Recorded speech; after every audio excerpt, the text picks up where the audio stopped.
Marlon, welcome to the National Music Center, and you're here for part of the OHSOTO'KINO experience, recording in the incredible studios and facilities, and with the staff in Calgary. Just want to take some time to get to know you a bit. We know you're from the Cree Nation of Maskwacis in Alberta. What can you share about your home community that ties in with music? There is a lot of awesome singers that come from my community, like one of my grandpas. We call him Muslim. Mm. My Muslim, my dad's uncle was a singer that I looked up to. His name was Jack Bull, and then as well as my dad sang on many albums, and then there was a drum group that traveled. Was I think it was like one of the first traveling groups back in the 70s and into the 80s was Maskwacis Juniors. They were a popular drum group, and then as well as bobtail singers, and then there was many other groups from our So, community. so, so drumming, very, it's part of the culture and the community. It sounds like very much. Yeah. And what was your first experience where you heard a drum and it had an influence on you? Honestly, I grew up around singing my whole entire life, so I would say like if I can go as far back as I can remember, just being around the drum. I remember when we would travel to like powwows and stuff as a kid. Um, I'd get lost, and my parents would be looking for me, and they'd have everybody looking for me, and it was after a while, I think they just knew where to find me. I was at a drum group, a random group, just playing with their drumsticks, banging on their drum, being a nuisance, I guess.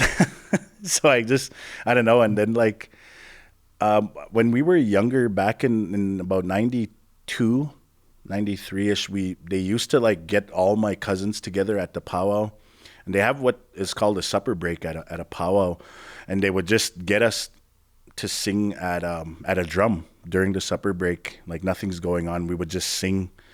And I remember that they would make me lead, and then I would lead for everybody, and then we would just sing one song, one or two songs, just mess around, and everyone would come and watch us, and it was cool. That's if I could bring up one of the first memories, it would be that one. I was probably about Well, 7 or 8 years old.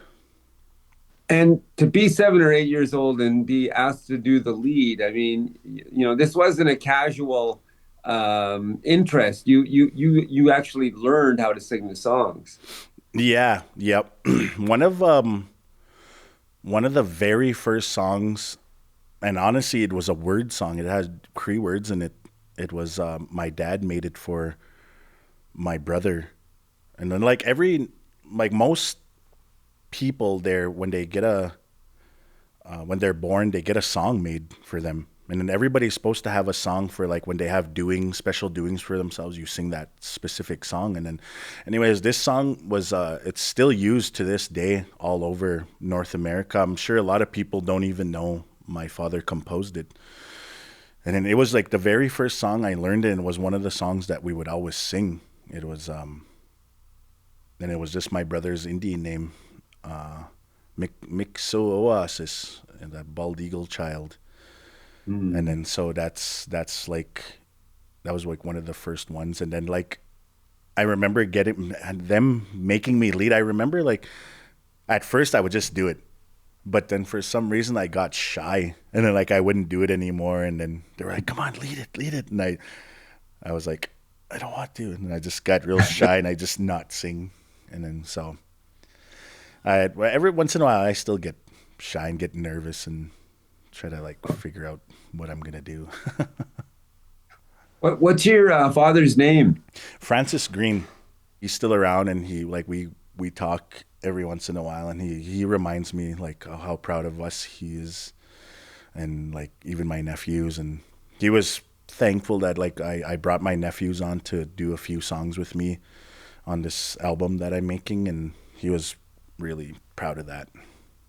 You mentioned the 2017 Grammys. That was incredible. I watched it online, and the performance itself, I think that audience did not know what was going on, and they were hit very hard by it. You could just see it in their faces.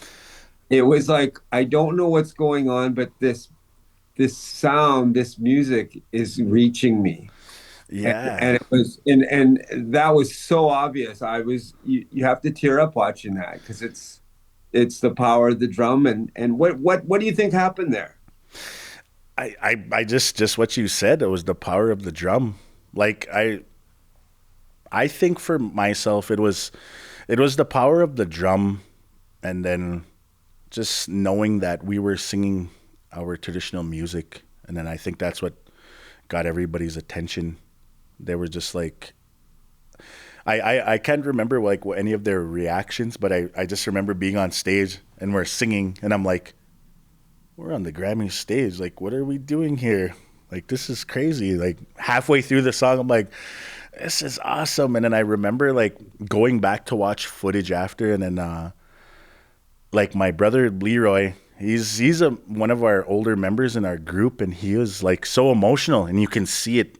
He was crying on the stage while we were singing, and I was just like, I knew it was gonna happen, but it was so cool when we found out after that it was happening. We're like, man, this is cool, man. This is the best feeling. Like, what is going on here? Well, and it was historic Yeah, because, and I think you know, Steve Wood of Northern Cree, he he believes that it has a place. yeah, Powwow music has a place on every stage. yeah. That's true. And what did you take away from that afterwards? Honestly, I guess just the experiences. Like, it was just unreal. Like, if I could do it again, I would definitely do it 1,000 times over.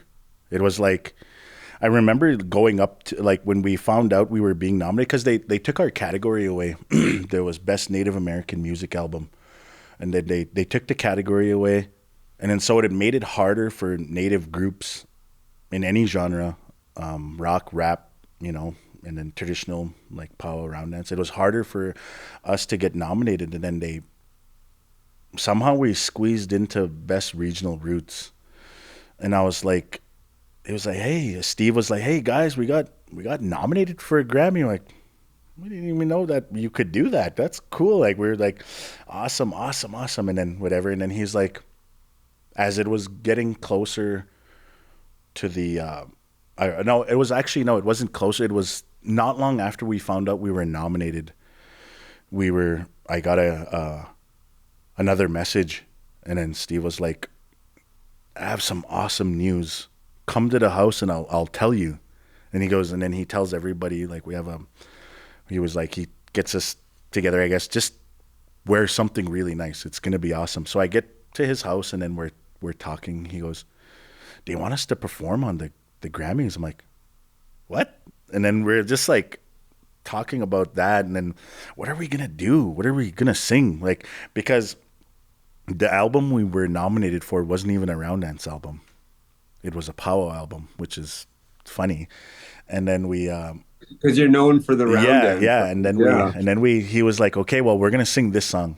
And then he picked a Cree song, rightfully so. We're a Cree group called Northern Cree, and then we sang the Cree song, and then it was that, it was a cool experience. And then just leading up to it, I think it didn't set in until we were doing sound check the day before, and we were just like, boys, we're here. Like, what are we doing here? What's going on? So yeah, that And I think that's one of the messages I think people in the audience receive, just exactly what you said. Like, yeah, we're Cree people, we are still here. yeah, That's yep, that was part of, I think, the subtlety of that message, singing in the language too. yep. So it was beautiful moment. So and so as a marker in your career, what did how did that influence you to keep going? Honestly, I don't. I it just it kind of just opened my eyes a little more. Like there's a little more to it than like a little more to singing, I guess. We we were like that's our goal. Like we try our hardest to I don't know, like make our music or bring our music to mainstream media. That was, and so like for myself, like I do it for my nephews really and my son, and my children. So I guess to answer the question truthfully, I don't think I was ever going to stop, but Oh, that one just like gave me more energy because like every once in a while I'll just get really tired from traveling and I'm just like exhausted, and oh, I don't want to go this weekend. I can't go this weekend. I can't do it. I'm too tired. But then like all of a sudden I'll take, a couple weekends after. I'm like, I gotta go somewhere now. I don't care where it is. We're going. We're going somewhere. And nice, nice. Well, and Northern Korea performed in different parts of the world as well. Do you want to share a little bit about that? oh yeah, yeah. Like other than like the Grammy stage would probably be like number one on like the Richter scale, I guess, of how awesome it is to perform on a stage.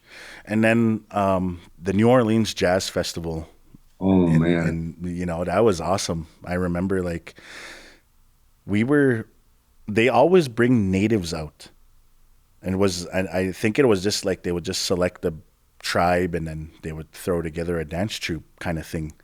But then that for like 3 years, when we had gotten nominated in the best regional roots, they brought us back and we went, and it was awesome. Like it was such a interesting experience, like being in New Orleans, and it was pretty cool. And then that experience was awesome. And then we did Trafalgar Square in London, England, and that was because like when we got there, it was like a stage in this kind of a street area, and then I'm like, it was like, where's everybody gonna stand? Like, I don't understand like what's going on. And then all of a sudden, they're like, we were just thinking it's just gonna be a few people. There was like thousands of people there, and I was just like, what the heck? And that was like the first part, and then it just seems like another performance kind of just tops it, and then like, oh, we went to the jazz fest. We're at the Grammys now, and so it's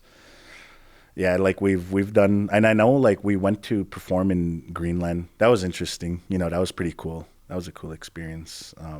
Nuke Greenland, and then as well as Hawaii. We went to Hawaii, and And what was it like performing in Hawaii? that was cool. Well, it was just a powwow, so it was just like it was pretty cool. Like we're at a powwow in Hawaii. Like who would have thought? And we're just singing and jamming out, and it was pretty cool because we like seen some familiar faces too. Like even people from my community came out there. I'm like, "What are you doing here?" And they're like, "Oh, let's came check it out, man. We hear Northern Korea was the host drum. We're like, "Cool, man." And like some people in our community, they'll come support us. Like, "Oh, Northern Korea's going. Let's go," And so we'll like when we go to powwows, more often than not, we're gonna run into one of our local people from home. But before we talk about like yourself and the music you're making, um, why is Northern Cree held in such high regard? I mean, what takes the group to that level, that space? Honestly, I think it's just like the style they sing. I started singing with Northern Cree in 2002, and I'll be honest, I didn't notice Northern. They started in 1982. Myself, I started in 2002, but I didn't notice Northern Cree until about 95, 96 ish. But and I remember watching them. I'm like, this is awesome. Like just the way they sing, the style. Every group has their own style, and then for them, they had two singers on their group that I look up to, and then I grew up with them my whole life. I've known them since I was a kid, and then they just happened to. They used to sing with my family group. We had a group called Pigeon Lake, and then they moved over to Northern Cree, and then eventually, like it was cool that I got to sing with them, and I sang beside them, and they're my older brothers now, and it's just like they brought that energy, that style, and in Northern Cree, it's just I guess it's just the energy. They've been singing the same style since 1982, and then it's just bringing the raw energy and still being able to do it, 30 years later, 40 years later. It's interesting when you listen to older powwow music that's recorded to now, like the drum is recorded different than the vocals. And that up in Canada, in the States, it seems like a little.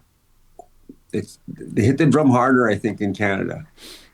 Is that fair I to say? I think it's contemporary singing. So like Yeah. contemporary word singing is where everybody hits the drum harder, and then more an original style like straight singing is they just kind of tap the drum a little bit, and then they have like the southern style. Same with them too. They'll kind of just tap the drum a little bit, and I think yeah, it's just contemporary singing. It's kind of the same, but I think there's more contemporary groups in Canada though, so that's probably why you think that. Yeah, that Yeah, makes sense. yeah. That makes sense.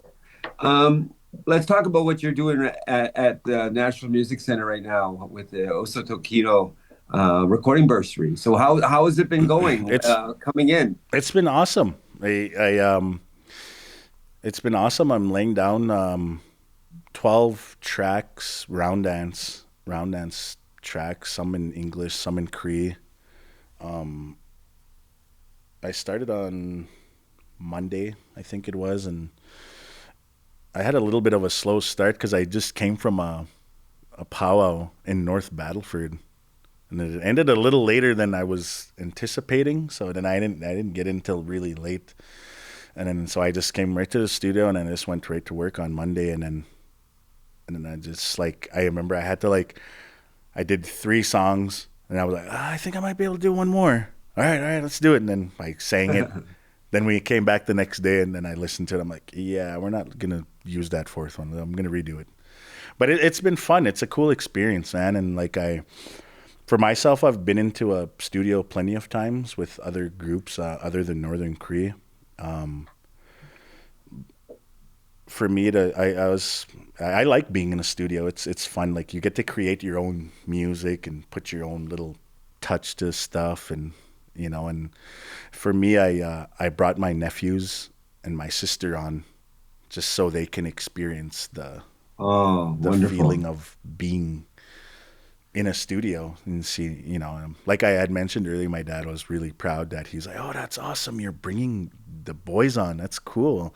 So yeah, it's an awesome experience. It's going really well. So when so you gotta figure out how many songs and which drums you're Yeah. gonna bring.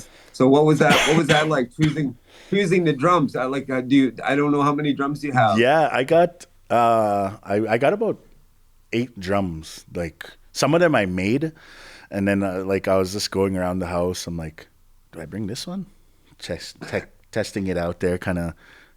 No, I'm not gonna bring this one. I'll bring this one. I'll bring this one, this one, this one. So I'm like, I think I brought like 4 drums, different drums, and so it's just like see little things like that. Like I laid down a track where I overdubbed like 3 different drums, and then I explained to the engineer. I was just like, I'm just trying to like get the feeling you get at a round dance, like more than one drum sound. It's just different sound to it, and it's just like Mhm. it has like a boom, boom, boom. So that's I guess that's kind of why I brought more than one drum. So yeah, it was pretty easy to pick about 2 of them, but the rest were like, oh, I don't know. Do I bring this one? Do I bring this one? I'm like, that's too many drums. I'm like, why am I bringing so many drums? Okay, take some out. So 4 drums, and then how did you choose which songs you were gonna record? Well, so like I made an album. Like honestly, can't even remember when I made my last album. But since that album came out, I was singing songs at round dances throughout the years for like maybe the past 4 years, and I would sometimes only sing them once, or I'd sing them 2 times, and I would pick a different song I was gonna sing, and like over time I started to realize I'm like I sang like 8 songs 8 different songs within the last few years. I think I can make a round dance album again. So I just kind of gathered all those songs and maybe threw a couple newer ones in there and Is just there, is there a lot of pressure when you're recording your own album? Like you're in Northern Cree, and now you have this solo album, and it's like, is there pressure around that you feel, or is not it all it's all good? not really not in with Northern Cree. There's pressure from my dad because he made his own album and people still talk about that album. And it's not so much a solo album. He made it with this one of his old singing brothers. His name was Gordon McGilvery. And it was called McGilvery and Green. And then a lot of older singers. That's kind of how I met a lot of older singers was through my dad. And then they talk about that album. And then they talk about a lot of albums that my dad was on.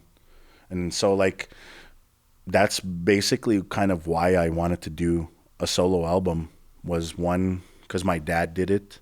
And then two, for my kids to Mm. like someday, you know, because like right now I'm finding albums that my dad was on all over, you know what I mean? Like I found one just recently I didn't even know he was on back in the early 80s. And then I was like, oh, cool, he's on this one. And so I'm like gathering all his albums that he's been on. And then that's the same thing I want my kids to do, you know, when I kind of slow down with traveling, which I don't know when that's going to be, you know, because I know some of my older singers, they're about in their 60s and they're still going for it, you know, still traveling pretty strong. You know, I kind of want to be like that, you know, and I want my son and my daughter to be like, oh, look, I found this album. Dad made this album, you know, long time ago. Look, check it out. And, you know, it's me singing. So that's, Nice. Are there themes on the album you can share, like in the songs? we were joking about that yesterday, actually, when me and my sister and I was like, I couldn't remember the words. I'm like, how does that, I was asking the engineer, I was like, how does that song go? Because he was asking what song he wanted her to be on.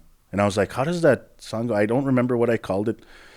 The real sad song. And he goes, oh, yeah. And then my sister was like, they all sound sad.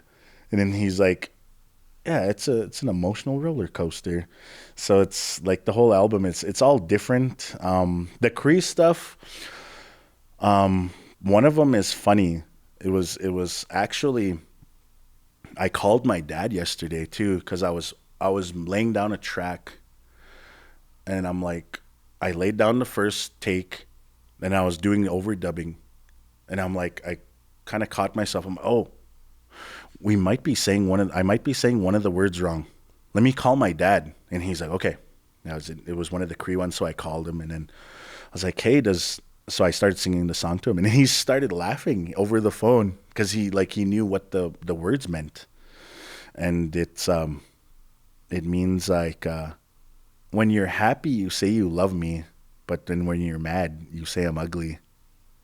And then he just started cracking up and he goes, yeah, you're saying that word right. Then I went back and I finished the track and then I told him, oh, good news, we're good.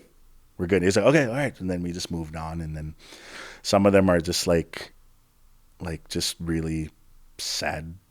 Like, you broke my heart when you told me you didn't love me anymore. Like stuff like that, you know, those are like kind of the, then there's some that are really uplifting, like telling you, come on, get up and dance. Let's go dance one more. Round dance is almost over. You know, it's kind of stuff like that. I guess those would be kind of the themes of every song.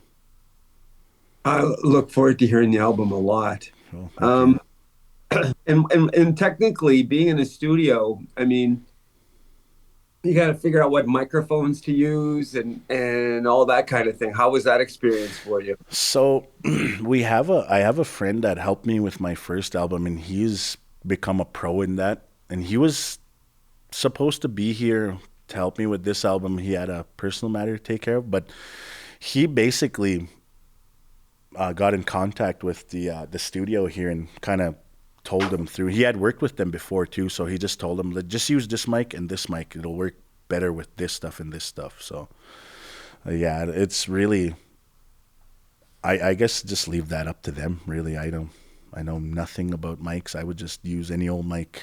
I'd probably use this one I'm wearing to record the whole album.